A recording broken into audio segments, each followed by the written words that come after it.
Hora da entrevista. Hoje vamos tratar de um tema delicado, mas extremamente necessário para a saúde das nossas relações, que é essa linha tênue entre os momentos de estresse, de irritação e o início dos ciclos de violência nas relações amorosas. Esta entrevista faz parte do projeto de extensão A Psicologia nas Ondas do Rádio, ano 3, uma parceria entre o curso de Psicologia da Universidade Federal de Roraima, a Rádio Monte Roraima FM dentro do Manhã Viva, levando informação e reflexão sobre saúde mental aos nossos ouvintes.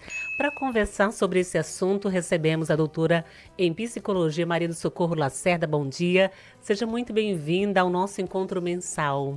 Obrigada, é sempre um prazer estar aqui com você. E já vamos direto ao assunto, porque a temática é muito relevante, como eu já falei na nossa introdução. Professora Maria do Socorro, para iniciar, vamos a partir das definições, né? O que define esses estados de irritação? Até que ponto eles são considerados comuns na rotina dos casais? Sim.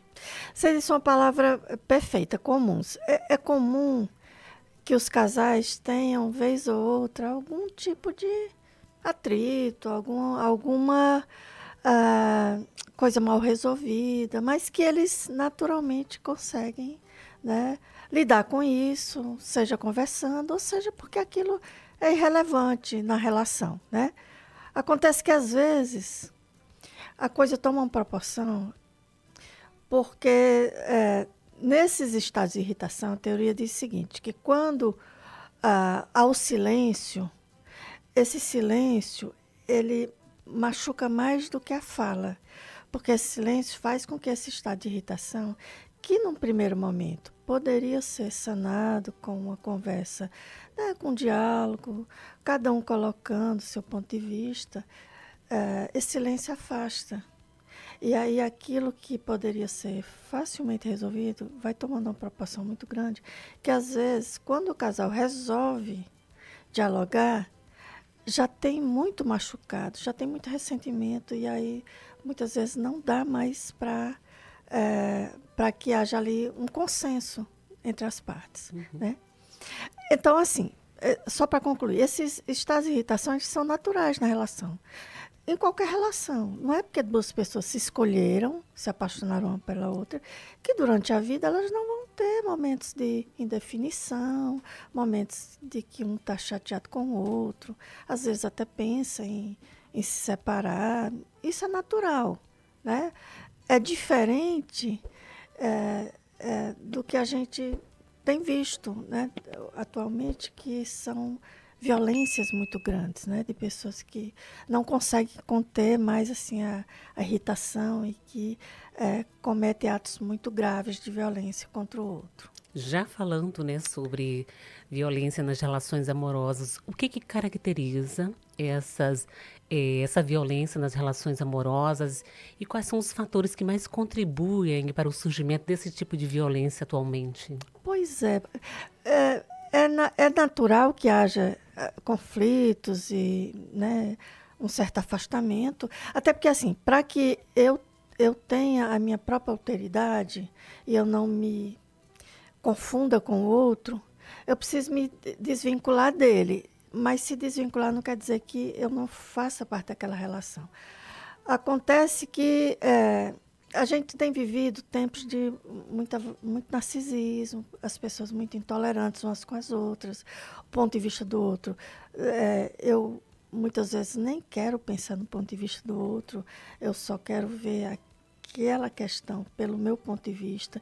E isso faz com que muitas vezes os casais, né, assim, a gente está falando em casais que têm uma relação, mas às vezes alguém tem interesse pelo outro e por não ser correspondido, muitas vezes, essa pessoa se volta contra aquela pessoa que não tinha a obrigação de corresponder. Eu não preciso corresponder ao afeto do outro, né? A não ser que eu tenha afeto por ele, né? Na relação do casal também é assim. Pode ser que uma hora acabe. Uma das partes, né, não queira mais aquela relação. E essa parte tem um direito de não querer, a outra tem um direito de sofrer. A questão é a violência que muitas vezes aquela pessoa abandonada, que vai ficar sofrendo com o rompimento da relação vai sentir, né? A maioria das pessoas, ainda bem, lida bem com as perdas, porque ao longo da vida a gente é preparado para perder, para viver lutos. E as relações amorosas é mais uma relação de luto, quando ela culmina numa separação, é mais uma relação de perda e luto, como qualquer outra ao longo da vida. Só que algumas pessoas não têm a capacidade de lidar com isso, né? Seja porque se sentem muito desamparadas e aquele outro representa esse amparo que ela precisa, seja porque são violentas mesmo, né? Porque acha que o outro é uma propriedade. São muitos fatores, né? Teria que ver caso por caso para que a gente possa, de alguma forma, entender a dinâmica daquela relação. Ou seja, são muitos fatores que podem Sim. contribuir aí, não é, Sim. para o surgimento da violência nas relações. Eu diria que a falta de diálogo é uma coisa que seria talvez a base de tudo que acontece, né? Se um casal... Por isso que a relação amorosa ela tem que ser pautada tanto na paixão, que é essa coisa avassaladora, quanto numa relação de amizade, companheirismo, que é essa parte madura da relação do casal, onde o casal ele constrói algo junto, né? Vamos dizer, essa parte sentimental, emocional, muito importante, mas a racional Sim, também é muito importante, sim, né? perfeito. Né? Tem uma coisa de impulso, Sim. porque a gente precisa, a questão da Claro. própria psicanálise, de ego e superego, né? A gente precisa do impulso, mas a gente precisa da parte racional, que olha, esse é o companheiro, essa é a companheira. A gente está com conflitos, mas vamos sentar, vamos dialogar, vamos ver onde eu cedo, onde o outro cede, para que a gente possa manter essa relação saudável. Agora, nós vemos muita questão do ciúme nas relações, as pessoas que não sabem lidar bem com o rompimento dessas relações, né? Que de violência, né, se transforma para até casos de homicídio, Sim. feminicídio, né? Então, é importante compreendermos como é que está a saúde dessa relação. Sim, sim. A gente até se assusta, né? Com tantos casos assim de violência que culmina muitas vezes até em um destruir a vida do outro, literalmente, É né? uma tristeza. Né? E assim, o mundo perfeito não existe. Vai haver pessoas que não vai controlar essa fúria, essa raiva, né? Seja porque essa pessoa está muito desamparada, precisa de um apoio, seja porque ela passou a vida dela toda sem controlar esses impulsos, né?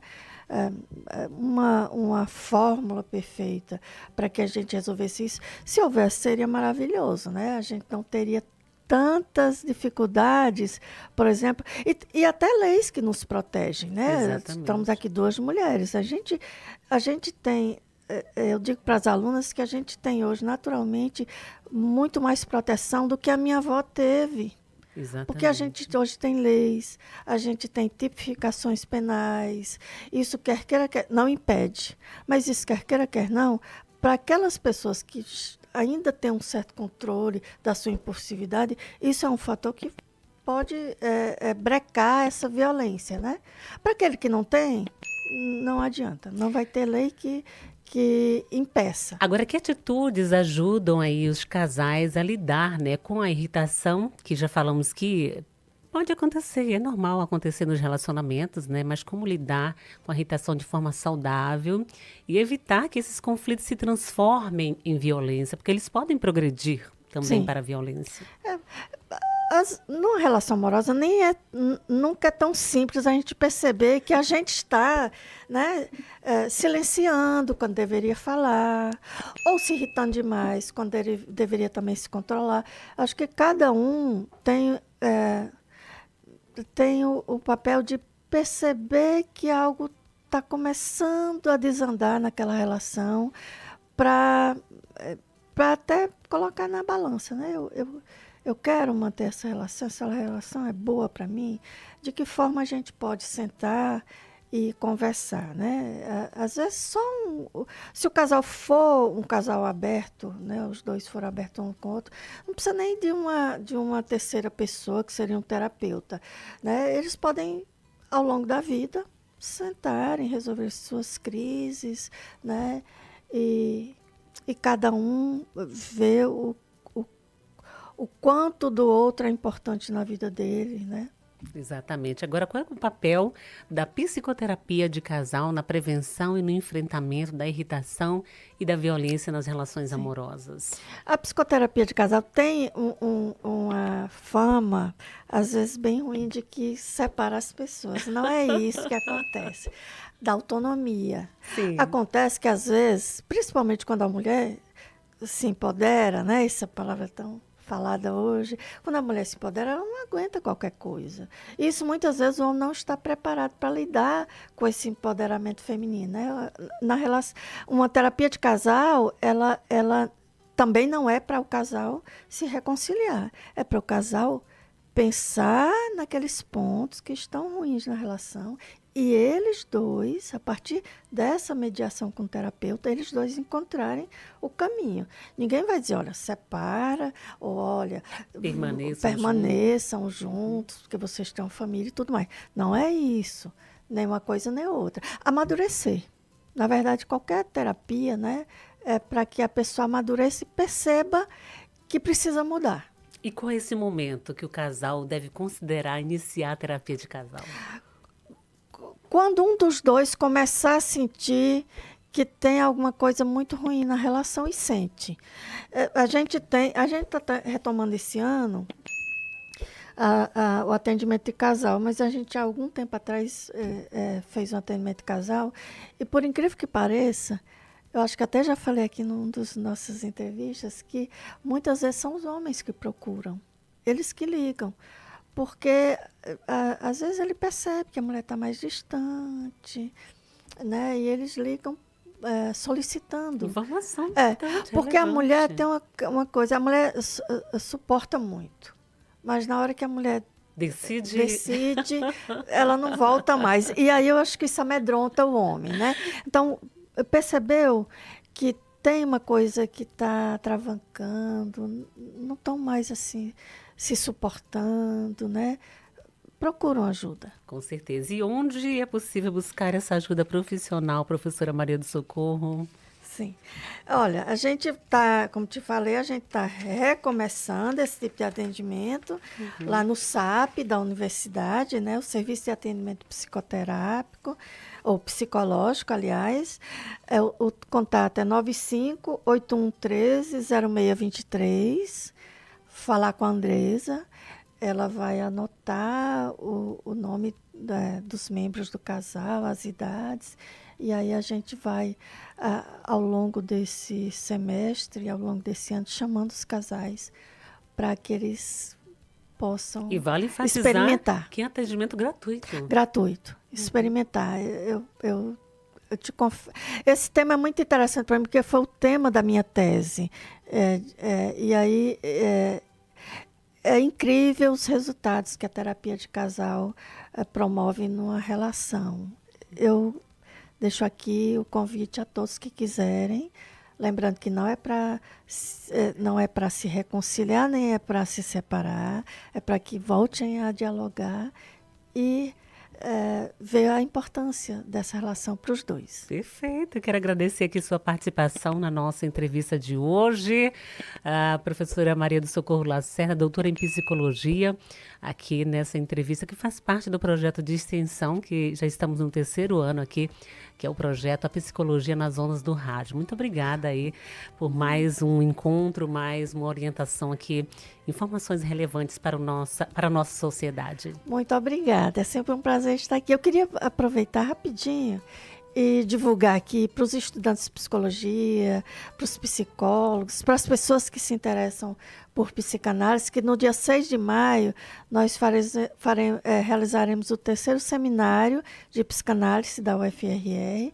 Esse ano a gente vai discutir o livro da coleção de Freud, Ansiedade, Sintoma e Angústia.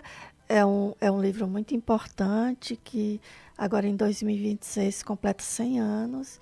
E eu convido a todos. A gente começou a divulgar o evento. Vou te mandar o card para você divulgar aqui no teu programa. E esperamos que as pessoas se inscrevam e compareçam dia 6 de maio para esse evento. Convite feito. Pode enviar as informações que eu teria a alegria aqui de convidar os nossos ouvintes, tá bom? Obrigada. Um ótimo dia para a senhora e até o próximo mês. Até o próximo mês.